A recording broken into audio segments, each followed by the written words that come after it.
to Philadelphia. And this is my first time going to Philadelphia. So let me go check it out and see. Yeah, I'll be spending some time over there. I hope you guys will enjoy it, okay? I'm doing this for you guys, man. I want to use my camera to show you guys the world. You know, I'm so obsessed with this camera. So I just bought this camera new. And I want to go film Kensington and see what's going on. And, you know, so that the world can see what's happening in Kensington Avenue in Philadelphia. I hope the government will bring a change, man. I don't know what to say. I hope the government will bring a change. Just can you imagine this guy now? He's trying to get his stuff. Try to shoot some drug in his body. That's what he's mixing now. The government should come and help these guys out, man. He just shot himself right now. Wow. Hey, man, they're blasting over here, man. Oh, my God. How you doing, boss? Good. Yeah. It's a beautiful morning this morning, man. Good. What's your name again, bro? My name's Eric. Eric, okay. Where you from? I'm from Delaware County. Delaware County? Yeah. Wow. We, a little more specific, general area, right outside of Media is where I grew up. Oh, okay. How long you been in Kensington, Philadelphia? How long you been here? I just got back here about 2 months, but prior to that, I was up in Boston for almost a year. Okay. Before Boston, I was out here for like a year, maybe 2 years. 2 years? Yeah. Wow. So it's been about 3.5 3.5. that I've been on the street. Wow. So you got family here? I got family in Delaware County Okay. and Lancaster County. Okay. I'm fortunate that my mother and father are still alive. Oh, really? But my decisions and my choices are not from bad parenting, nothing like that. My parents were not alcoholics or drug addicts. Wow. Disease of addiction started with me probably in junior high, which would be like 7th grade. Okay. I've been an addict pretty much my whole life. I'm 43 now. Really? 43? Wow. You got kids? No kid. No kids? You got wife? No. Oh. I'm thankful. It might sound messed up to some people, but it wouldn't be fair for my children if I was living this lifestyle that I'm living and not being there for them. Right. Right. So, what kind of drug are you on? I do heroin. Heroin. But now, you know, it's more fentanyl around here than heroin. There's still a couple blocks that have actual brown heroin, Wow. which was a thing from, you know, back in the Vietnam era when they came over. Frankly, Right. so, opiates. Have you ever thought about getting help? I have been in programs before. Right now, I'll be honest, as I can be, I'm just not ready. So it wouldn't be fair. Right. Man, I pray for you, man. I pray that, man, God help you out, brother, man. You are so handsome, man, and I believe that God is gonna help you out, and you'll be okay. So with this heroin, do you shoot it or do you smoke it? How do you do it? Shoot it. You shoot it. Yes. Does it cause any infection on your body? It can. Really? It can. The problem with it is, it's not the heroin itself. What's the problem? The problem is whatever cut they're using was a cutting agent. They're not using the best of cutting agents. Now, when I started, I was a late bloomer with heroin. I didn't touch it until it was 2003 or something like that. Really? Yeah. Now, I've done opiates my whole life, though, but it was, you know, Percocets, Oxys, this, that, and the third. It got too expensive, and I went to heroin. Damn. Anyway, when I first started, though, the heroin, you could smell that it was cut with vitamins. Okay. Which was like a B12 or B6 that they were using to cut it, which is not bad for your body. I mean, it's bad at how, you know, the drug's bad, but right. The choice of the cutting agent wouldn't leave the infections and the wounds that you see on people today. Today, they're using something called trank. What's trank? Trank is a sedative for big animals. Really? Like elephants and shit, like huge animals. Wow. And what it does is it makes you very tired. But when you miss with it, if you're shooting it, it goes to other places and tries to get out. Okay. And as it's trying to get out, it's causing chemical burns on people and stuff like that. And they're also using meat tenderizer. Meat tenderizer? Yes. You know that you put on your. Yeah. You know, when you're cooking it. My grandma used to give it to me. Like if I got stuck with a bee, put it on this bee sting on the outside of your skin. It would pull the stinger out. But they're using it as an actual cutting agent, and it's also messing people up with, meat tenderizer. What's it going to do to your flesh? Man, he's gonna eat up your flesh. Yeah, absolutely. That's what's happening.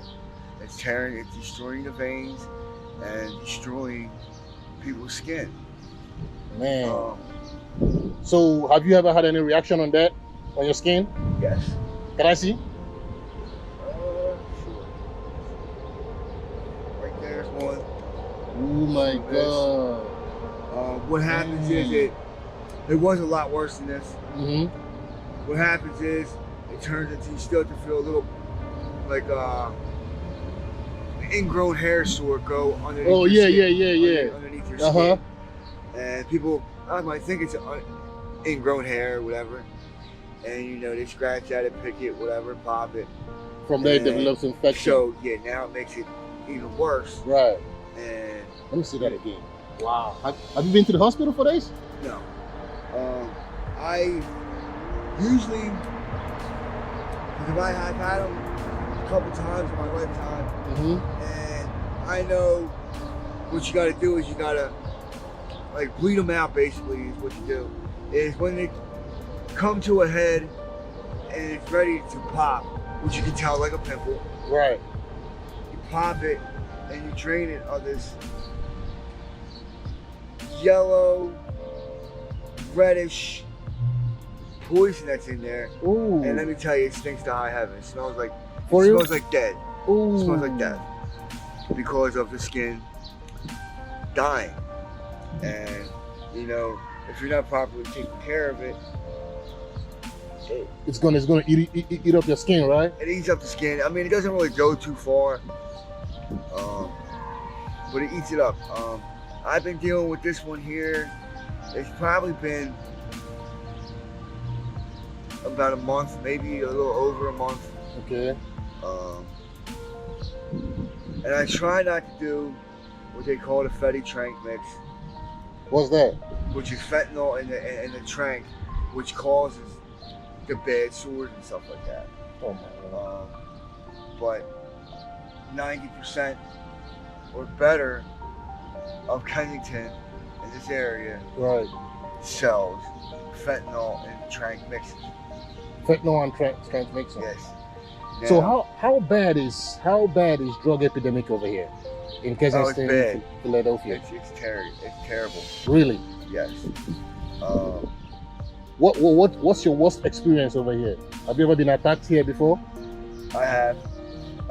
There was a group of young kids, and I mean young kids. They're maybe 12, 13, maybe some younger than that. Foul mouths. One day I was sitting there and they started punting rocks at me. Really? Yep. They pick on all the homeless drug addicts in the park. Wow. They don't care if it's a man, a woman. They don't care. They don't care about the age. And it's sad to see children like that, because 9 times out of 10 they're gonna get caught up in the street life and they're not gonna have a long life. And to me it's sad.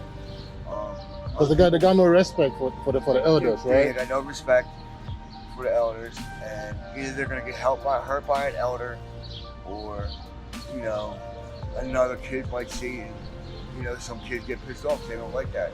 If you're picking on somebody that's, you know, pretty much in a downward spiral of their life, you know, until they hit a rock bottom and, you know, now it's back. But so where do you live? where do I live? Yeah, over here. Where you sleep? I sleep wherever I can. I mean, I might sleep right here tonight by this tree. Last night I slept down there by that tree down there. Over there? Yeah, over there I slept down by the tree. By the tree inside. Man. Thankful though, it's not wintertime where it's... So how do you eat? Okay, how do I eat? Yes. There's like 3 times a day, maybe more, at this park, down by Allegheny Station. There's just people that come around and they just give food away, you know, and it's amazing how many people come and give food away. Wow. It helps. It helps. It's gonna help, and like outreach, right? Yes. Okay. Wow, man. Are these your things? Yeah. These are your belongings? Yeah. Oh. It's my shopping cart where I keep my things in. I see you got a knife. Yeah. What you doing with it? That's just for protection. Looking for protection? Yeah, because like you don't know. You don't know, yeah. You're dealing with drug addicts, alcoholics, Right. and people just with mental issues. Right. And you don't know what you're gonna get. I mean, it's sad that I gotta have a big ass knife like that, but you know, man, boy, I'm just tired of, you know, picking on and stuff like that. Over there, right? Yeah, it's not right. So do the police help you guys out? No. I asked the police what to do about them kids, and what he told me was, he said, do what you gotta do, fight and protect yourself. That's what the police told you? Yes. A business owner, we got a self-defense law. But being out here, you don't have a self-defense law. And I wanted to know, like, what am I supposed to do about these kids that want to throw rocks at me, want to do this and that and third? Like, what am I supposed to do? Yeah, I don't know. They would expect you. I'm a grown man. I'm 43. And when he said, you know, go ahead and put your hands on them, I'm like thinking, like, you might get arrested. I'm gonna go get arrested. I'm gonna go to jail. Yeah. I'm not trying to go to jail or get arrested. I spent plenty of time doing that in my life. I don't need it though. That's crazy, man. So it's really, really unsafe over here. Wow. Wow. You always gotta be, what do they call your P's and Q's, being on point. And it sucks because what happens is, you know, people will do their shot of, or sniff their, or smoke it, of their heroin and trank, and what happens is they end up passing out 9 times out of 10, and people will come over like a pack of wolves or hyenas and take all your stuff. Take all your stuff. Oh, I lost number and stuff numerous times. For real? Yes. So have you eaten this morning? No. You've not eaten this morning? No. Why? You got no money? No money. All right. Let me see what I got. Let me see what I got in my pocket right now, and I'm gonna bless you a little bit, okay? Okay. All right, brother. Man, I appreciate you talking to me, man. You're a good man, man. And I'll put you in my prayers, okay? Thank you. And I pray that Jesus is gonna help you out. You're gonna be healed, okay? You're gonna be healed. Be healed in Jesus' name. Amen. Amen. Let that demon get out from you, okay? And you'll be a better man for the society, okay? Absolutely. Thank you, brother. I appreciate you, man. Let me go to my car and see if I have some change over there, and I'll get for you, okay? So you can use to get something to eat, okay? Yep. All right, brother. I appreciate you, man. Thank you so much, eh? All right. God bless you. God bless you. Okay. This is one of the worst streets ever. Most dangerous place ever, man, to be. The drug epidemic here is crazy. Honestly, the federal government needs to do something about this, man. The police are everywhere. You can feel the presence of the police, but still, there's drug everywhere. It's so sad. Oh, man. Guys, I took risk, man. Took one of the highest risk ever to come over here and do a video for you guys. So dangerous. Really, really dangerous over here. I was attacked when I was videoing. Someone came and questioned me immediately, hey, what are you doing? Are you videoing? Wow.